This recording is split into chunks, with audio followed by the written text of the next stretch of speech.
second presentation is about renewal of the model of media planning, how to improve prediction in a digital world. Please welcome from Médiamétrie, Julien Rosanvallon, Director of TV and Internet Department, Médiamétrie France. Hello everyone, dear members of the jury. So I will tell you today about our project of renewing the media planning model in the digital age. So first of all, let's maybe recap. Media planning is the first step of an ad buy. An advertiser plans a campaign through media planning software. Then the ad is being delivered through the ad servers in the online world. And then the ad servers hopefully will get a neutral, independent post-campaign report. In other words, media planning is the science of forecasting the audience of the media plan using past observations.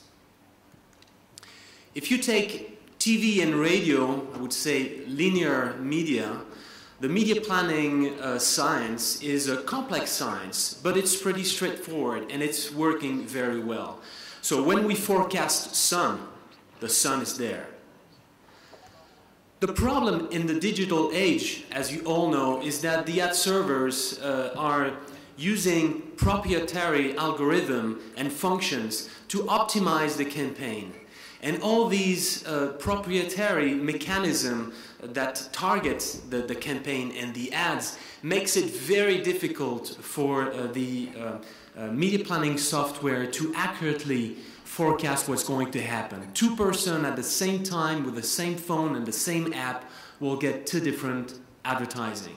So how can we forecast that? Because most of the time, the media planning, the online media planning tools were saying sun, when in reality it was not sun, it was thunder or rain or whatever. So how can we improve that? How can we improve this model? First of all, we had to understand how the ad servers are functioning. And there are basically three key functions of ad servers. The ad servers are capping the advertising. The capping is the limitation of the number of times that an individual can see an advertising, an individual or a cookie. The second point is the share of voice. The share of voice is the share of the ad on a given site that is dedicated to the advertiser. And the last one is the data or the targeting information. So looking at all these parameters, we tried to find the best model that we could use to replicate that would mimic this behavior. So we found out that the best model that we could use was a Markov binomial model. So I will not take you behind all the science and the stats behind the model, but I want to tell you a few simple things about the model. The Markov model, or the Markov chains, as you may know, state one thing, is that your probability of being exposed at a given time is not independent from what has happened before that. And it's what's happening in the ad server world.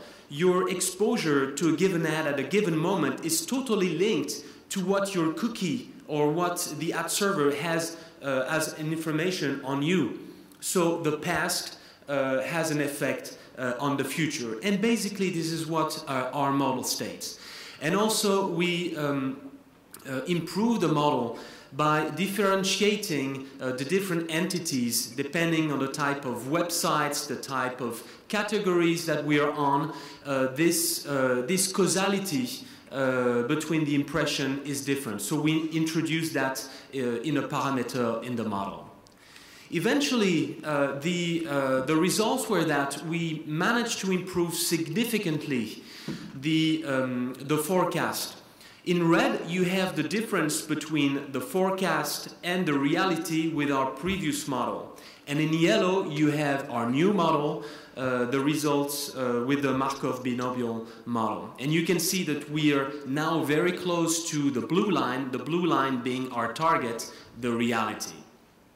And we've tested out this model over 50 campaigns, so we're pretty confident of those results.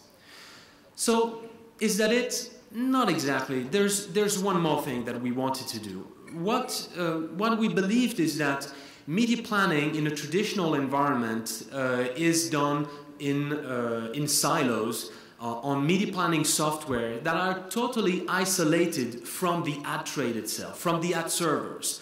So the question we had is, how can we bring those software, how can we bring that much closer to the ad server themselves? So what we did is that we encapsulated this calculation, this media planning calculation engine in an online API in the cloud, and we made this calculation engine accessible, of course, to media planning software, but also to ad servers or potentially other platforms.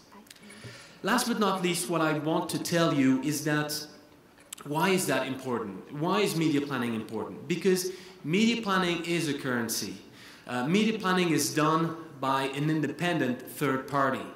And in a world where we see more and more proprietary ecosystem, I believe that there's a very strong need for more trust and transparency between advertisers and market players. And we believe that improving the media planning model is a key contribution to this vision. Thank you very much.